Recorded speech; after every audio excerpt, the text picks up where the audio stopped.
guys, I'm back. I'm sick. I am sick, as what always happens. Parents out there know your kids, you love them. We love them. They're little germ factories. They are. So I'm doing this video with a 102-degree fever. Feel bad for me. That's all I want. Just feel bad for me. Do you? Okay, let's go. Look, going to your EDC club, we got a box.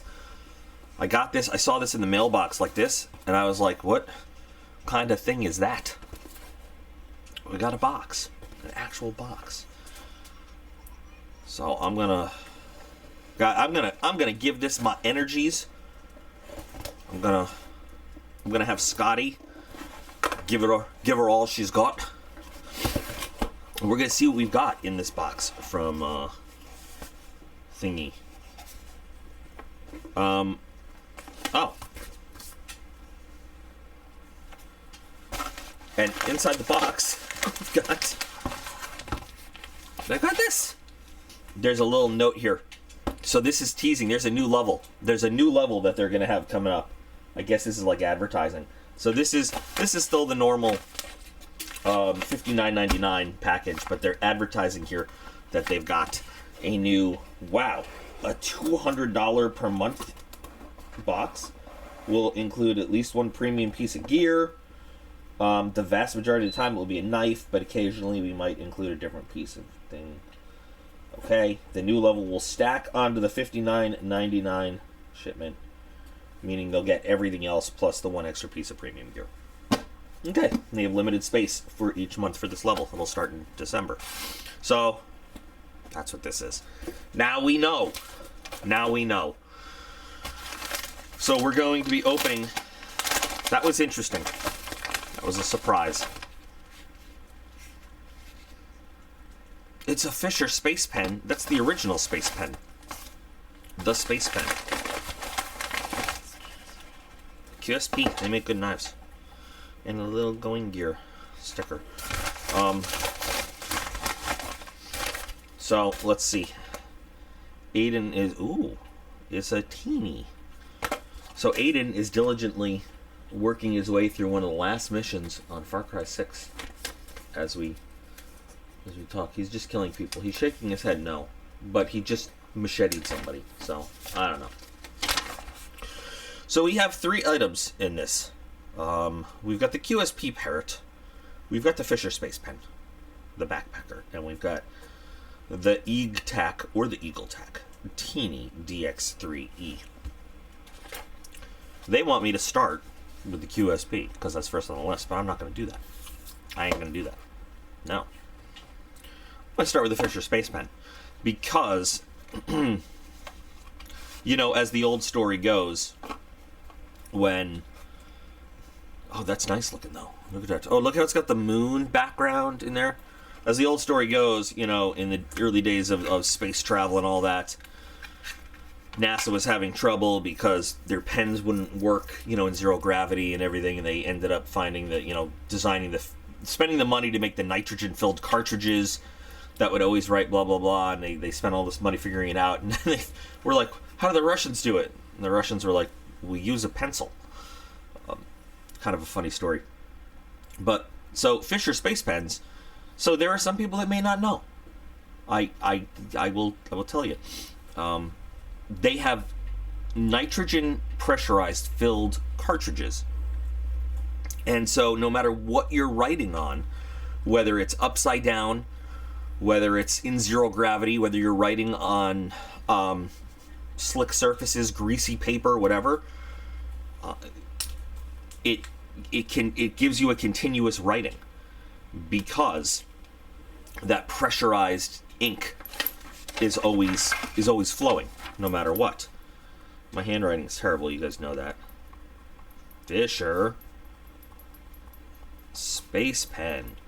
But that's why it's called the Fisher Space Pen, because these guys were first contracted by NASA to overcome this, and it is such a NASA thing to do to make an overly complicated solution when, you know, the Russians were like, we use a pencil. So these are cool. Now, they are obviously more expensive to refill than just a regular ink refill from some other brand. This is, I have another space pen. Where it is, I don't know. I have another one because these are at, well, not this. This is a cool one because it's small, because it comes with a cool moon background, and this is probably information about it. But carry this one around and write with it and everything. Ballpoint ink, and relatively quick drying ink. It's nifty, you know. And they're, you know, anodized aluminum. They're rugged pens. They're cool to have. They're interesting to have, especially if you're doing outdoor stuff.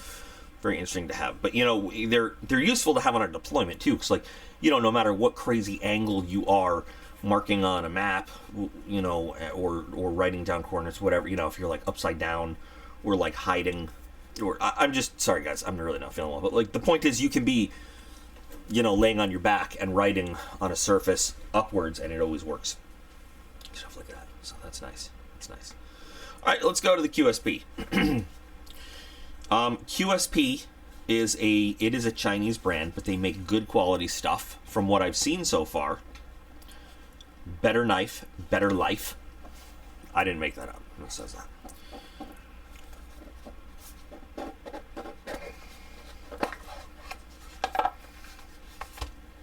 Are these specs? It's specs.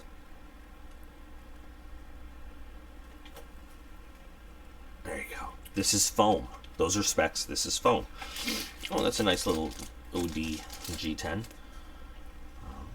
Is that G10 or is that micarta?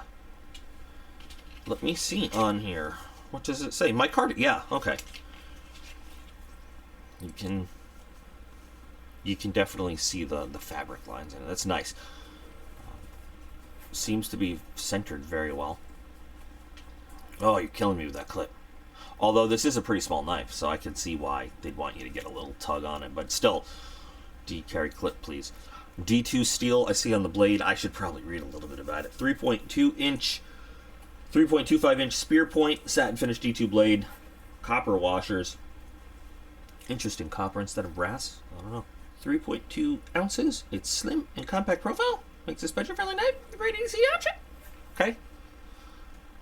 That is, ooh, that is pretty. That is a great finish right there. Look at that. Look at that. Look at that. Look at that. It's a very thin-looking liner lock, though. Very thin-looking lock. But that is a great finish on the blade. Very EDC-friendly size. I have never seen this model. I love the blade, though. Oh, wow. That is a beauty fish finish. Let's see. Feels very easy. I'm not going to do the 550 cord, guys, because that would require bending all the way down to get that 550 cord, and that's not going to make my head feel good.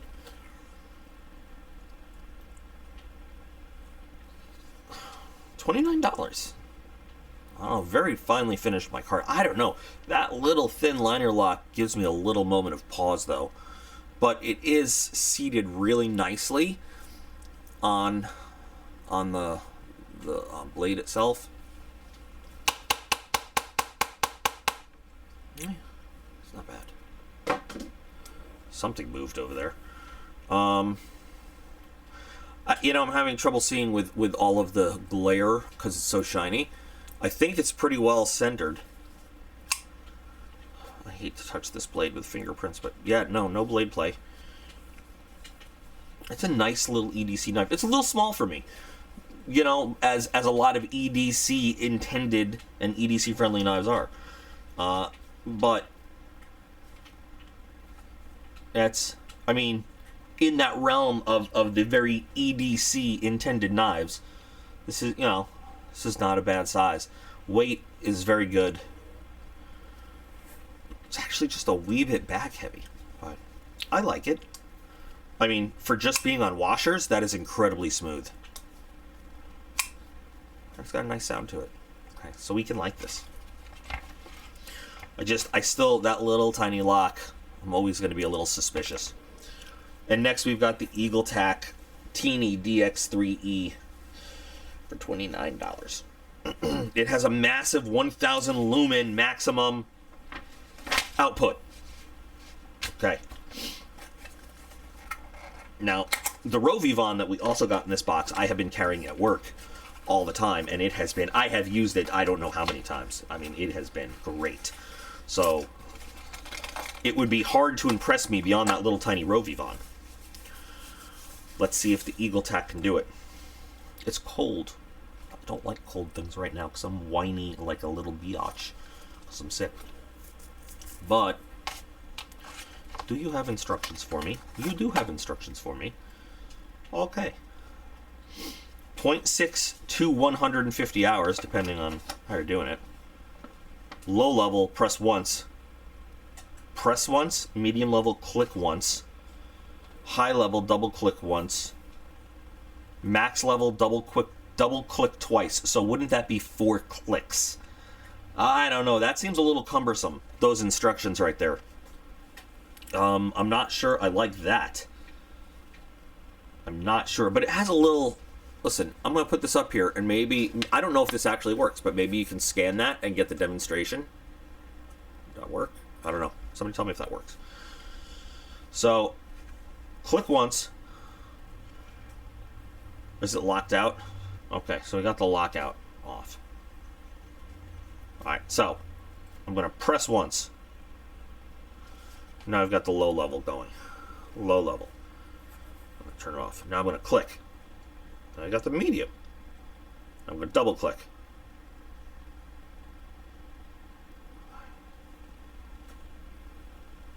Okay.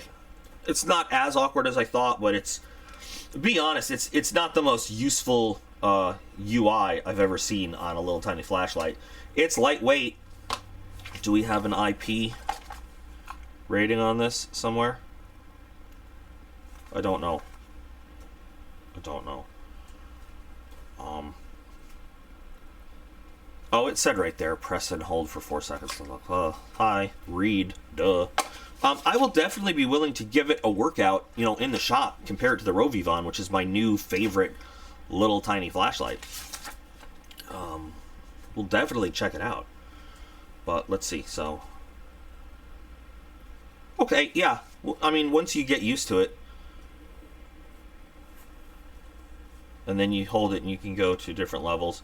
Oh, and you hold it down and it cycles. Okay. Alright. It's not as cumbersome as I originally thought. You just got to get used to a different kind of interface with it. Interesting. Very interesting. Has a video demonstration on how to download it's not making any sense. So I will definitely go check out that that little video thing. Comes with a USB-C recharge, and the recharge is that's not good. That's gonna get lost, and if that gets lost, then all of your weatherproofing is gone.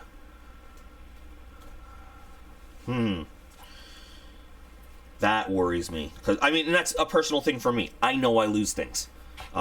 If you're more responsible than me, and I'm sure that there are many adults out there who are more responsible than me, and probably a handful of children as well more responsible than me, that might not be an issue. But for me, this not having any attachment to the light itself, I worry about that. But anyway. So overall, it's, you know, just a few items, but honestly, I would rather get a few good items than a bunch of filler crap. I would. I'm pretty happy with what we got here because every single item here I can actually use. Whether it's the pen, whether it's this little... Well, this little light is still kind of in limbo because I got to compare it to the Rovivon at work and get under a desk when I've dropped some stuff and see how the light is and everything. But this, I will use this in place of one of my two, you know, at work knives. Both which I feel like has better steel for an EDC blade. Again, I like D2 for its properties, but I feel like for what I'm doing, the steels that I have are maybe a bit better for what I'm doing. in its element, D2 can be a great steal, but we'll have to see, and there will be a follow-up. So, what do you guys think of this month from the EDC Club? I like taking a break from the usual tactical survival outdoors stuff to see some real useful EDC type gear that I can carry out and about and use in the shop, and you know, stuff like that. I think it's cool. I enjoy it. What do you guys think of this month? And I'm not gonna do a whole big outro. I'm gonna drink some water and lay down. But anyway, thank you to the Patreon team and all you wonderful guys, gals, and llamas that make all this possible. They're just awesome. They're the awesomest. Thank you. Thank you guys for watching this channel, and apologize for my absence over the week when I have been dealing with the sick kids who then passed on all the goo to me, and now I got the goo, and I'll get rid of the goo. You're welcome. But Aiden whispers you're welcome from over there. And thank you guys, as always, because you guys keep this channel going and a thing. So, you guys are all absolutely awesome. I appreciate every single one of you, and I will be back again real soon.